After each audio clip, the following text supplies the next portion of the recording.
दोस्तों सबसे पहले आप इस आर्टिकल पर नजर डालिए। साल 2021 जब टाटा एस ने अपने लॉन्च के 16 साल पूरे किए थे, तब उसकी सेल्स 23 लाख यूनिट्स को पार कर चुकी थी। 23 लाख ये नंबर ना सिर्फ सुनने में बहुत ही बड़ा है, बल्कि इसे अचीव कर पाना एक ऑटोमोबाइल मेकर का सपना होता है। और टाटा ने तो ये आंकड़ा ऐसे सेगमेंट में हासिल किया है जिसकी शुरुआत भी टाटा ने ही किया था। मैं बात कर रहा हूँ स्मॉल कॉमर्शियल व्हीकल यानी कि एसयूवीज के मार्केट की, जिसमें आज टाटा इसका 78% मार्केट शेयर है। जब बात लास्ट माइल डिलीवरी की आती है तो टाटा एस को इंडियन ऑटोमोबाइल इंडस्ट्री का किंग कहा जाता है। रास्ते चाहे कैसी भी हों और मौसम की मार कितनी ही पड़े, टाटा एस भारत की डाइवर्स जियोग्राफी के बीच खरा उतरा है। और यही रीजन है कि ये पिछले 18 सालों से स्मॉल बिजनेस ओनर्स की पहली पसंद बना हुआ है। लोग इस पर इतना ज्यादा विश्वास करते हैं कि इसे प्यार से छोटा हाथी का नाम दिया गया है। और टाटा अपने एड्स में इसे मिडिल क्लास लोगों के ड्रीम्स और एस्पायरेशन से जोड़कर दिखाती है।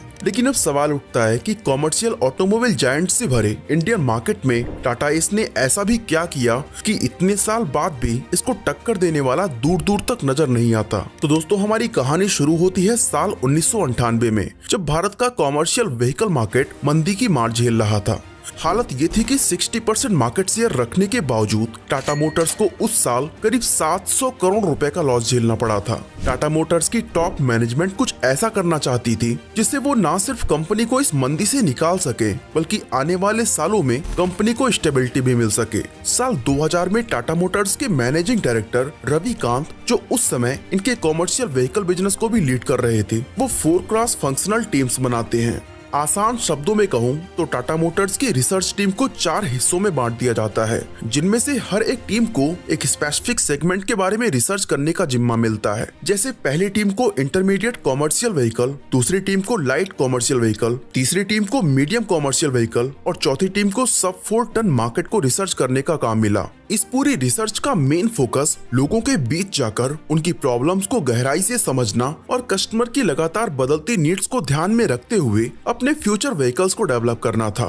अब पहली 3 टीम्स को तो कुछ खास कामयाबी नहीं मिली, लेकिन चौथी टीम ने मार्केट के वो सीक्रेट्स खोज निकाले जो आने वाले समय में टाटा मोटर्स की किस्मत बदलने वाले थे। सब 4 टन मार्केट की रिसर्च टीम का हेड गिरीश वॉक को बनाया गया था, जो आज टाटा मोटर्स की कॉमर्शियल व्हीकल बिजनेस यूनिट के हेड बन चुके हैं। पर उस समय 29 साल के इस मैकेनिकल इंजीनियर को टाटा मोटर्स के मैनेजिंग डायरेक्टर रवि कांत ने बहुत ही बड़ी जिम्मेदारी सौंपी थी। गिरीश वॉक देश के कोने कोने में जाकर आम आदमी की नब्ज को टटोलते हैं और स्मॉल बिजनेसेस में आने वाली प्रॉब्लम्स के बारे में जानते हैं। आपको बता दें कि उस समय लास्ट माइल डिलीवरी के मार्केट पर बजाज ऑटो, महिंद्रा एंड महिंद्रा और पियाजियो जैसे कंपनीज ने कब्जा किया हुआ था, जो मेनली 3 व्हीलर्स ही बनाती थी। अब यहाँ पर आपके दिमाग में 2 सवाल जरूर घूम रहे होंगे। पहला ये कि आखिर ये कंपनीज 3 व्हीलर्स ही क्यों बना रही थी, और दूसरा कि अगर सारी कंपनीज 3 व्हीलर्स ही बना रही थी तो टाटा ने एस को 4 व्हीलर क्यों बनाया। दोस्तों इन सवालों के जवाब को जानने से पहले आपको लास्ट माइल डिलीवरी के कॉन्सेप्ट को समझना जरूरी है। दरअसल साल 2000 तक इंडियन लॉजिस्टिक्स मार्केट में peer to peer transport model का डोमिनेंस हुआ करता था, जो न सिर्फ ज्यादा खर्चीला बल्कि टाइम कंज्यूमिंग भी था। अब मान लीजिए कि मैं एक मैन्युफैक्चरर हूँ और मेरी फैक्ट्री गुजरात के अहमदाबाद में स्थित है। ऐसे में अगर मुझे अपना माल यूपी के अलग अलग शहरों में भेजना है तो peer to peer transport model में ये अहमदाबाद से यूपी के हर इंडिविजुअल शहर तक डायरेक्ट ही ट्रांसपोर्ट होता था। मतलब एक ट्रक अहमदाबाद से आगरा को माल लेकर जाएगा और दूसरा ट्रक अहमदाबाद से मथुरा के बीच ट्रांसपोर्ट करेगा।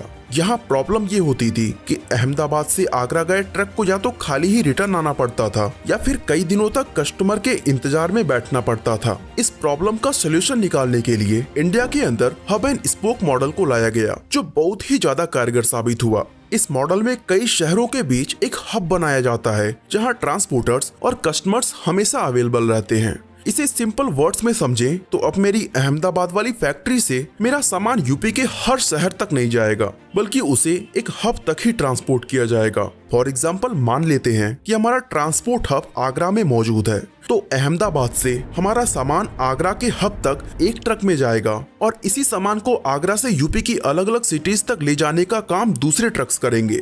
इस कंडीशन में लंबी दूरी का ट्रांसपोर्टेशन तो बड़े और हैवी ट्रक्स करते हैं, लेकिन छोटे डिस्टेंस को मीडियम और स्मॉल कॉमर्शियल व्हीकल कवर करते हैं। मीडियम साइज के ट्रक्स किसी भी सामान को हब से लेकर आपके शहर में मौजूद होलसेलर तक ला सकते हैं, पर आपके मोहल्ले की किराने की दुकान तक अगर इस माल को पहुंचाना हो तो यहाँ पर काम आते हैं स्मॉल कमर्शियल व्हीकल्स। और दोस्तों इसी मार्केट को डोमिनेट करता है हमारा छोटा हाथी यानी कि टाटा एस। इस तरह एंड कस्टमर तक सामान पहुंचाने को लास्ट माइल डिलीवरी कहा जाता है। टाटा एस के लॉन्च से पहले इस मार्केट में 3 व्हीलर व्हीकल्स का दबदबा हुआ करता था और साल 2001 से 2005 के बीच इनकी सेल्स में 3 गुना का उछाल आया था। लेकिन आखिर 3 व्हीलर कॉमर्शियल व्हीकल्स की सेल इतनी तेजी से कैसे बढ़ रही थी? गिरीश को इसका जवाब मिलता है 2001 में, जब वो अहमदाबाद के एक ड्राइवर से बात कर रहे थे जो टाटा 407 चलाता था। आपको बता दें कि टाटा 407 एक मीडियम साइज कॉमर्शियल ट्रक है जिसे टाटा ने साल 1986 में लॉन्च किया था। अहमदाबाद का वो ट्रक ड्राइवर गिरीश को बताता है कि 3 व्हीलर व्हीकल्स उसके ट्रांसपोर्टेशन बिजनेस को बर्बाद कर रही है। ये व्हीकल्स शहर के ट्रैफिक के बीच तंग गलियों में जा सकती थी और छोटे छोटे बिजनेसमैन की दुकानों तक आसानी से पहुंच सकती थी। दूसरी तरफ इनकी कॉम्पैक्ट साइज और स्मॉल इंजन के कारण ये टाटा 407 से ज्यादा फ्यूल एफिशिएंट थी, जिससे इनके ड्राइवर्स कम पैसों में ही कस्टमर का सामान डिलीवर कर देते थे। लेकिन इन 3 व्हीलर व्हीकल्स में कुछ प्रॉब्लम भी थी, जिनके बारे में गिरीश ने कोयम्बटूर के एक ड्राइवर से बात करके जाना।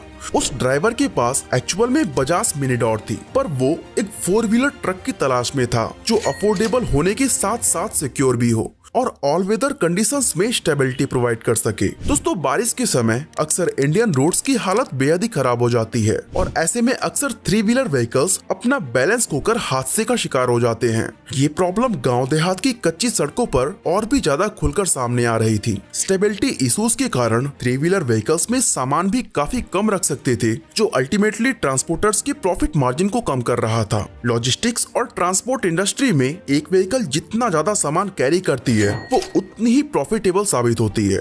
दोस्तों ऐसे ही कई इंसिडेंट्स के आधार पर गिरीश बाग एक ऐसे स्मॉल कमर्शियल ट्रक को इमेजिन करते हैं जो 4 व्हीलर तो होगा लेकिन इसके विद 3 व्हीलर व्हीकल के बराबर ही होगी। साथ ही ये ट्रक फ्यूल इफिशिएंट होगा और कम कॉस्ट में ज्यादा माल को ट्रांसपोर्ट कर सकेगा। ये वही समय था जब टाटा ग्रुप के chairman Ratan Tata sir domestic market में ग्रोथ की अपॉर्चुनिटीज तलाश रहे थे और कुछ ऐसा प्रोडक्ट मार्केट में लाना चाहते थे जो पुअर और मिडिल क्लास इंडियंस की जिंदगी को बदल कर रख दे। मार्च 2001 में गिरीश और उनकी टीम्स अपने 4 व्हीलर स्मॉल कमर्शियल व्हीकल का आइडिया रतन टाटा सर के सामने पिच करते हैं और उन्हें ये आइडिया इतना ज्यादा पसंद आता है कि जिस प्रेजेंटेशन के लिए गिरीश और उनकी टीम्स को सिर्फ 10 मिनट का वक्त मिला था वो 45 मिनट तक कंटिन्यू चलती है। रतन टाटा सर ना सिर्फ इस प्रोजेक्ट को अप्रूव करते हैं बल्कि इस फ्यूचर व्हीकल को टाटा एस का नाम भी दे देते हैं। हालांकि ये इस रिवॉल्यूशनरी प्रोजेक्ट की मात्र शुरुआत थी और टाटा के सामने सबसे बड़ा चैलेंज तो इस ट्रक को मार्केट में उतारना था।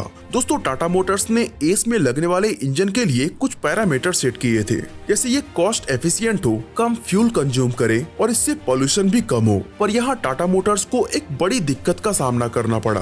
दरअसल जिस आइडियल इंजन के बारे में वो सपने देख रहे थे वैसा इंजन दुनिया में कहीं पर मौजूद था ही नहीं। टाटा मोटर्स को पता चलता है कि 4 व्हीलर एसयूवीज बनाने का सपना सिर्फ वो ही नहीं देख रहे बल्कि उनसे पहले बजाज और महिंद्रा भी ऐसी व्हीकल को बनाने की कोशिश कर चुके हैं, लेकिन उनकी गाड़ी भी इंजन पर आकर रुक गई थी और इस वजह से उन्होंने अपने प्रोजेक्ट्स को बंद कर दिया था।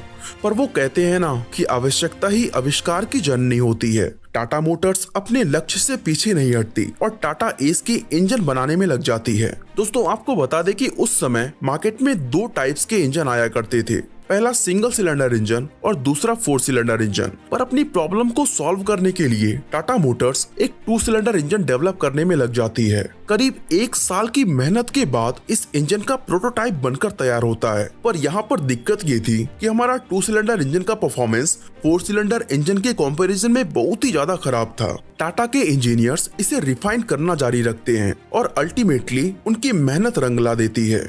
वो एक ऐसा इंजन बनाने में कामयाब हो जाते हैं जिसकी कॉस्ट मार्केट में मौजूद दूसरे इंजन से महज 1/3 थी। इस इंजन की फ्यूल एफिशिएंसी और परफॉर्मेंस भी 3 व्हीलर व्हीकल जैसी थी, जिससे ये कॉस्ट एफिशिएंसी के सारे पैमानों पर 100% खरा उतरता था। दोस्तों टाटा के इस रिवॉल्यूशनरी इंजन ने टाटा एस को रियलिटी बनाने में सबसे इम्पोर्टेंट रोल प्ले किया था और यही टाटा की वो यूएसपी है जिसके सामने इसके सारे कॉम्पिटिटर्स घुटने टेकते हैं। मई 2005 में टाटा एस को लॉन्च किया गया और ये इंस्टेंट हिट साबित हुई। टाटा मोटर्स को फर्स्ट मूवर एडवांटेज मिला और वो अपने कॉम्पिटिटर्स से कोसों आगे निकल गए। दोस्तों नवंबर 2012 में टाटा एस ने 10 लाख यूनिट सेल करने का टारगेट हासिल किया था और दिसंबर 2017 में अपने 20 लाख के आंकड़े को क्रॉस कर लिया था। अब हालांकि समय के साथ टाटा के कॉम्पिटिटर्स ने भी इस आइडिया को कॉपी करते हुए एसयूवीज को लॉन्च करना शुरू कर दिया था, लेकिन मार्केट में आने के 18 साल बाद यानी 2023 में भी टाटा एस लीडर बनी हुई है और अपनी कैटेगरी के 78% मार्केट शेयर पर इसका कब्जा है।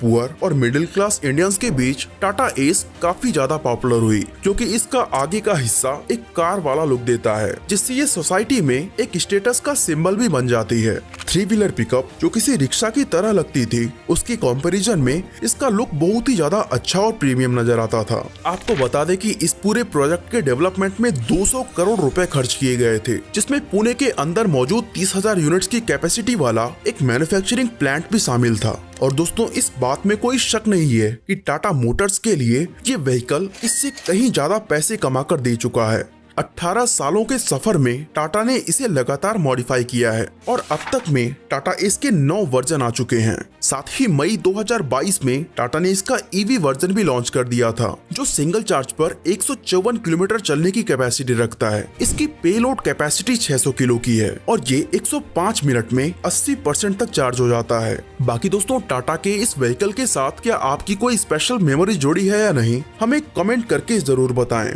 बाकी इसी तरह अगर आप जानना चाहते हैं कि किया कार्स कैसे लॉन्च होते ही मार्केट पर कब्जा कर ली, तो आई बटन पर क्लिक करके वीडियो को देख सकते हैं। बाकी आज